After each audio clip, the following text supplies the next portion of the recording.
Hi గారు, welcome to our channel. మనతో పాటు దాము బాలాజీ గారు సీనియర్ జర్నలిస్ట్ ఉన్నారు. వారితో ఒకసారి మాట్లాడదాం. సార్ నమస్కారం.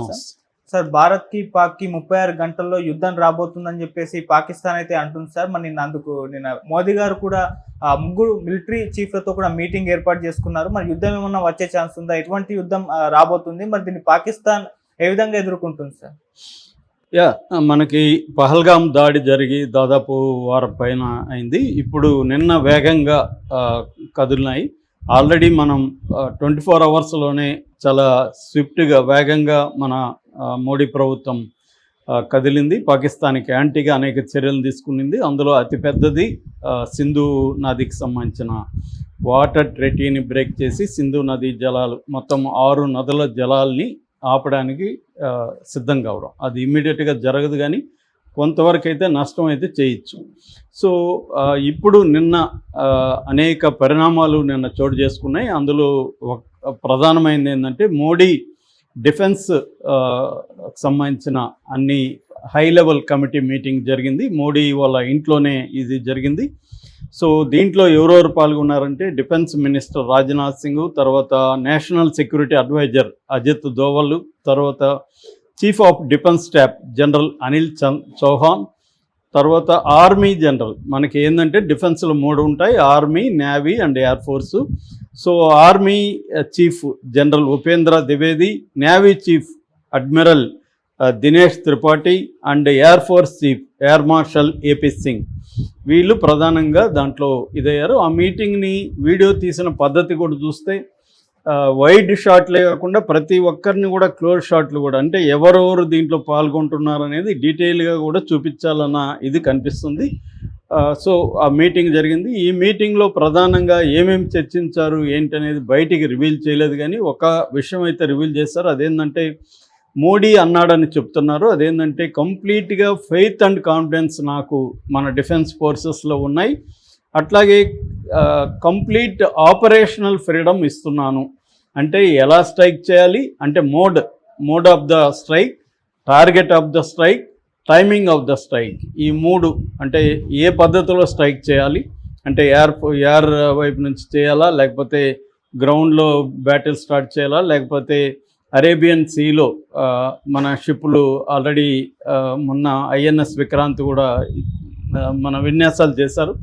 సో అక్కడ చేయాలా, ఏ పద్ధతిలో చేయాలి అనేది ఒకటి. రెండవది ఏ టార్గెట్ని కొట్టాలి అనేది రెండవది. మూడవది టైమింగ్స్ ఎప్పుడు చేయాలి. ఈ 3 విషయాల్లో కూడా కంప్లీట్గా మిలిటరీకే నేను అప్పగిస్తున్నాను, కంప్లీట్ ఫ్రీడమ్ ఇస్తున్నాను అనేది మోడీ చెప్పేశారు. సో ఇది అత్యంత కీలకమైంది. ఇక రెండవది, నిన్న అనేక మీటింగ్స్ జరిగాయి. ఒకటి ఆర్ఎస్ఎస్ చీఫ్ మోహన్ భగత్ మోడీని కలిశాడు. ఆ తర్వాత సిసిఎస్ మీటింగ్ జరిగింది, అంటే cabinet committee on security meeting జరిగింది. తర్వాత వార్ క్యాబినెట్ మీటింగ్ జరిగింది, అంటే అత్యవసరంగా వార్ వస్తే మన దేశంలో ఎట్లాంటి పరిస్థితులు ఉంటాయి ఇవన్నీ జరిగాయి. ఆ తర్వాత అమిత్ షా వెళ్ళి మోడీని కలిశాడు. అమిత్ షా ఎందుకు కలిశాడు? అమిత్ షా హోంమంత్రి కాబట్టి పాకిస్తాన్తో వార్ వచ్చినప్పుడు ఇంటర్నల్గా పరిస్థితులు ఎలా ఉంటాయి, ఇంటర్నల్ భద్రతల పరిస్థితి ఏంటి, అవి జరిగాయి. తర్వాత పార్లమెంట్ కమిటీ ఒకవేళ పార్లమెంట్ని అత్యవసరంగా సమావేశపరచాలంటే ఏం చేయాలనే దాని మీద కూడా చర్చించారు. ఎందుకంటే యుద్ధం తీవ్రత పెరిగే కొద్దీ పార్లమెంట్ను కూడా కాన్ఫిడెన్స్లోకి తీసుకోవాల్సి ఉంటుంది. పార్లమెంటు కూడా తీర్మానం చేసే అవకాశం ఉంది. అంటే ఈసారి మోడీ ఏంటంటే యూనిలేటరల్ డిసిషన్ కాకుండా మన యుద్ధం అనేది దాని రిపర్కషన్స్ ఒకసారి స్టార్ట్ చేస్తే లాంగ్ టర్మ్ 1 year 2 years కూడా యుద్ధం చేయాల్సి రావచ్చు. సో దాని రిపర్కషన్స్ ఎలా ఉంటాయి అనేది మొత్తం ప్రతిపక్షాలకు ఆమోదం కావచ్చు, మొత్తం దేశం ఏకతాటి మీద నిలవకపోతే చాలా ప్రాబ్లమ్స్ అవుతాయి. అందువల్ల ఇంటర్నల్గా అన్ని రకాలుగా చూసుకోవడానికి మోడీ ప్రభుత్వం ప్రయత్నిస్తుంది. అట్లాగే నిన్న హోమ్ సెక్రటరీ అనేక పారామిలిటరీ ఫోర్సెస్ గురించి నేను ఆల్రెడీ చెప్పాను. మనకేంటంటే రెగ్యులర్ ఆర్మీ ఉంటుంది, రిజర్వ్డ్ ఆర్మీ ఉంటుంది, పారామిలిటరీ ఫోర్సెస్ ఉంటాయి. మనకి దాదాపు 25 లక్షల పారామిలిటరీ బలగాలు ఉన్నాయన్నమాట. ఇందులో బిఎస్ఎఫ్ బార్డర్ సెక్యూరిటీ ఫోర్సు, తర్వాత Assam rifles, NSG national security guards, తర్వాత CRPF central reserve police force, CISF central industrial security force, వీటన్ని హెడ్లతో నిన్న హోమ్ సెక్రటరీ సమావేశమయ్యాడు.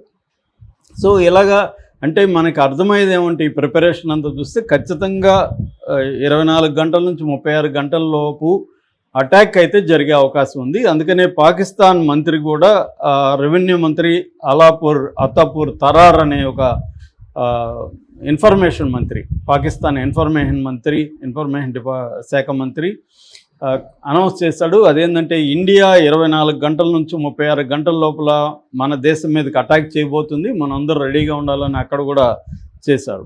సో ఇండియాలో కూడా టైమింగ్ అనేది మనకి క్లియర్గా తెలియదు కానీ బయటికి రాలేదు కానీ 36 గంటల లోపలే లేదా 48 గంటల లోపలే మన ఆర్మీ అటాక్ చేసే అవకాశాలు క్లియర్గా కనిపిస్తున్నాయి. సో అందుకనే ఈ ప్రిపరేషన్ అంతా జరుగుతుంది. ఇప్పుడున్న ఇదేంటంటే అందరికీ యుద్ధం అనేది ఖచ్చితంగా చేస్తారు, అటాక్స్ అనేది చేస్తారు. అయితే ఎట్లా చేస్తారు అన్నప్పుడు గతంలో ఎట్లా చేశారు? 2016లో ఉరి అటాక్స్ కానీ 2019లో అక్కడ బాలాకోట మీద పుల్వామా దాడి, వాళ్ళు వచ్చి పుల్వామా మీద దాడి చేసి మన సిఆర్పిఎఫ్ జవాన్లని 40 మందిని చంపినాక మన వాళ్ళు 12 రోజుల తర్వాత బాలాకోట్ మీద సర్జికల్ స్ట్రైక్ చేశారు. చాలామందికి సర్జికల్ స్ట్రైక్ అంటే ఏందో తెలియదు. సర్జికల్ స్ట్రైక్ అంటే ఏంటంటే టార్గెటెడ్గా ఎవరిని కొట్టాలో వాళ్ళనే కొట్టడం. అంటే ఒక సామెత ఉంది, మనం శత్రువును కొడితే శత్రువుకే దెబ్బ తగలాలి, ప్రజలకి దెబ్బ తగలకూడదు. మనల్ని శత్రువు కొడితే మనకి దెబ్బ తగలకూడదు, ప్రజలకి తగలాలి అన్న ఒక యుద్ధ సామెత ఉంటుంది. అలాగా మనం పాకిస్తాను ప్రజల మీద మనకేం కోపం లేదు. ప్రజలు మన ప్రజలైనా వాళ్ళ ప్రజలైనా ఒకటే.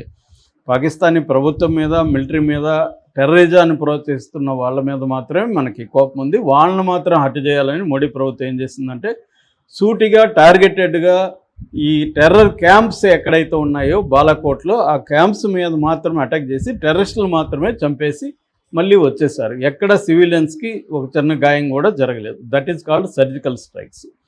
సో ఇప్పుడు కూడా అలాగే జరుగుతాయా? కానీ అలా జరగవు ఇప్పుడు అని చెప్పడానికి మనకి మోడీ ఉపన్యాసం చాలు. మోడీ ఏమన్నాడు?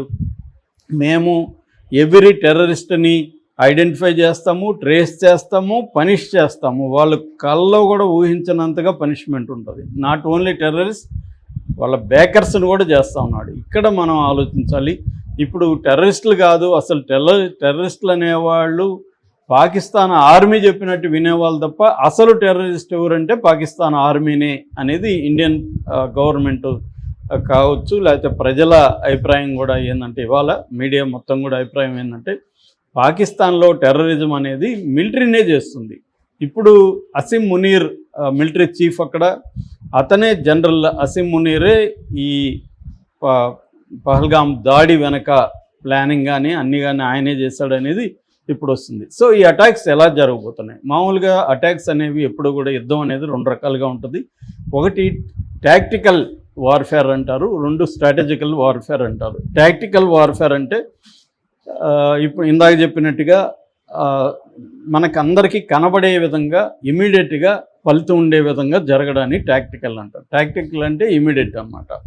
సో అది మనకి ఇంతకుముందు జరిగిన బాలాకోట్ కానీ ఉరి అటాక్స్ కానీ ఇవన్నీ ఏంటంటే టాక్టికల్ అటాక్స్. కానీ టాక్టికల్ అటాక్స్ అనేవి సరిపోవు. ఎందుకంటే మనం ఎన్నిసార్లు అటాక్స్ చేస్తున్నా టెర్రరిజం అనేది వస్తూనే ఉంది పాకిస్తాన్ నుంచి. కాబట్టి స్ట్రాటజిక్ అటాక్స్ కూడా కావాలి. ఈ స్ట్రాటజిక్ అటాక్స్ అనేది ఏంటంటే లాంగ్ టర్మ్ అటాక్స్.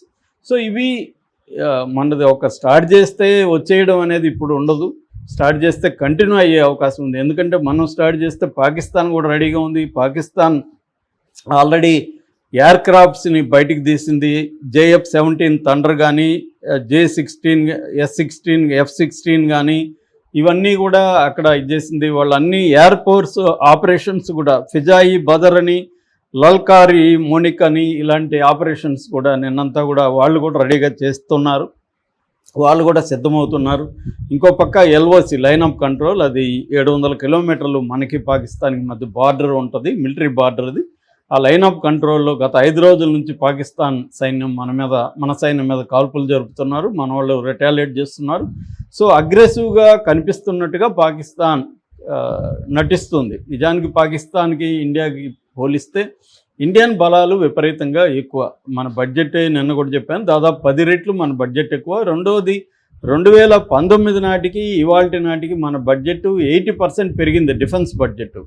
అంటే ఆ స్థాయిలో మన ఎక్విప్మెంట్, మన ఎఫిషియన్సీ, మనకున్న ఫ్లైట్ ఇది కానీ ఎయిర్ స్ట్రైక్ క్యాపబిలిటీస్ కానీ అన్ని రకాలుగా అది అడ్వాన్స్డ్ ఆర్మీ అని చెప్పుకోవచ్చు. నేను అది డీటెయిల్గా కూడా ఒక వీడియోలో చెప్పాను.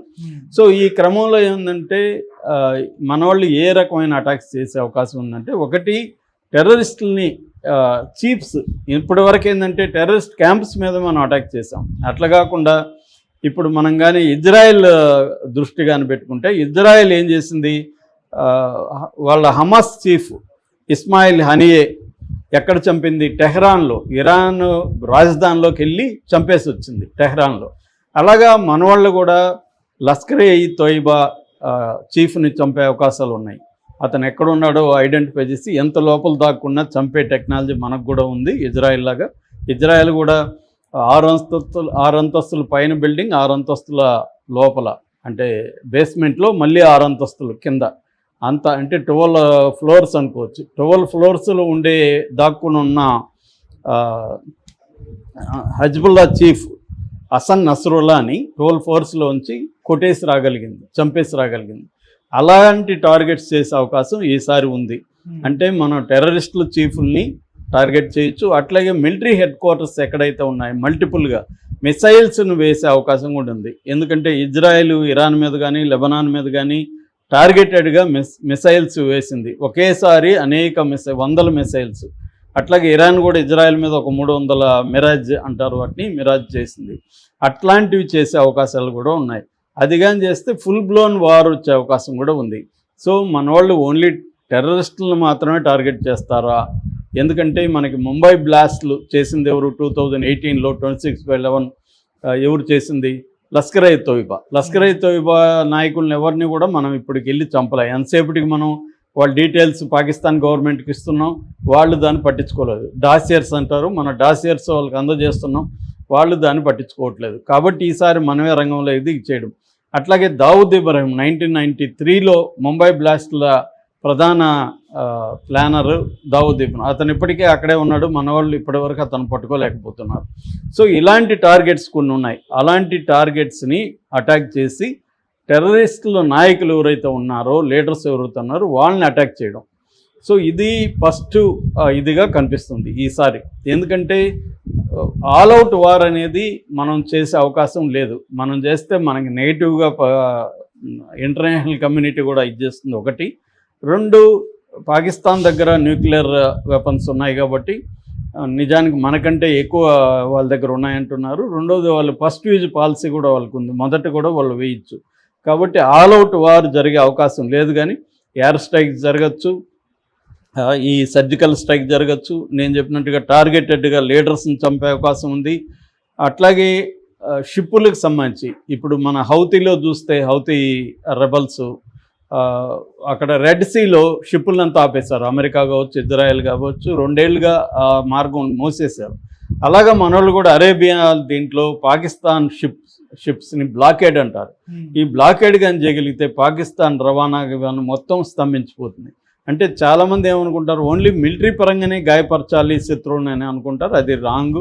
అనేక ఫ్రంట్లలో పాకిస్తాన్ని గాయపరిచే అవకాశం ఇండియాకు ఉంది. ఇప్పుడు అన్ని మార్గాలను ఇచ్చేస్తుంది. అట్లాగే కోవర్ట్ ఆపరేషన్స్, అక్కడున్న కొంతమంది మిలిటరీ అధికారులను కూడా చంపే అవకాశాలు ఉన్నాయి. ఎందుకంటే ఆల్రెడీ పాకిస్తాన్లో బలూచిస్తాన్ లిబరేషన్ ఆర్మీ ఒక పక్క పోరాటం చేస్తుంది. అట్లాగే టీటీపీ అంటారు, తెహ్రిక్ ఈ తాలిబాన్ పాకిస్తాన్ అని. అంటే తాలిబాన్కి పాకిస్తాన్, ఆఫ్ఘనిస్తాన్కి పాకిస్తాన్కి మధ్యలో ఒక బోర్డర్లో ఈ టీటీపీ ఉంది, ఆఫ్ఘనిస్తాన్కి సంబంధించిన.